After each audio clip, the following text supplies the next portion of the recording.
গাজী সালাউদ্দিন তানভীর দুর্নীতি আর নিয়োগ ও কমিশন বাণিজ্যে যার নাম উঠে এসেছে গণমাধ্যমে। ৫ আগস্টের পর ডিসি নিয়োগের মতো বড় বড় তদবির বাণিজ্যে আলোচনা ও সমালোচনার জন্ম দেন তিনি।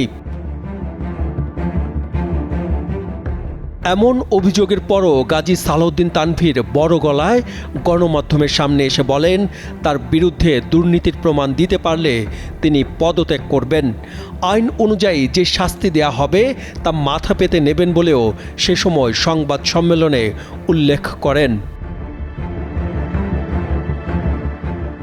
সম্প্রতি জাতীয় শিক্ষাক্রম ও পাঠ্যপুস্তক বোর্ড এনসিটিবির ৪০০ কোটি টাকার দুর্নীতির অভিযোগ ওঠে এনসিপির বহিষ্কৃত নেতা তানভীরের বিরুদ্ধে। শেষ পর্যন্ত এনসিপিতেও ঠাঁই হয়নি তার। শুধু জাতীয় শিক্ষাক্রম ও পাঠ্যপুস্তক বোর্ডের বই ছাপার কাগজে কমিশন বাণিজ্যের অভিযোগ নয়, এর পাশাপাশি তানভীরের বিরুদ্ধে জেলা প্রশাসক নিয়োগের অবৈধ ও নগ্ন হস্তক্ষেপেরও টানা সপ্তমবারের মতো বেস্ট টিস্যু পেপার ব্র্যান্ড হিসেবে স্বীকৃতি পেয়েছে বসুন্ধরা টিস্যু। অভিযোগ ওঠে বিতর্কিত এই নেতার বিরুদ্ধে। দুর্নীতি ও ক্ষমতার অপব্যবহার করতে প্রভাব খাটিয়ে প্রশাসনের প্রাণকেন্দ্র সচিবালয়ে বারবার যাওয়ার অভিযোগের সত্যতা মেলে তানভীরের বিরুদ্ধে।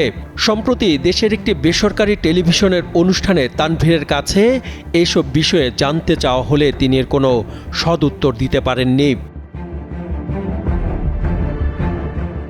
কমিশন ও তদবির বাণিজ্য এবং জেলা প্রশাসক নিয়োগের বিষয়সহ একাধিক অভিযোগের ভিত্তিতে এরই মধ্যে দেশব্যাপী আলোচনা সমালোচনার জন্ম দিলে ধুরন্ধর প্রকৃতির তানভীরের বিরুদ্ধে অনুসন্ধান শুরু করে দুর্নীতি দমন কমিশন দুদক।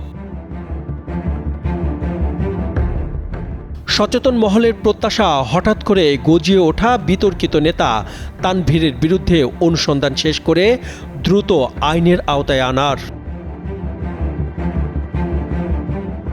সাদমান সাকিব, কালের কণ্ঠ।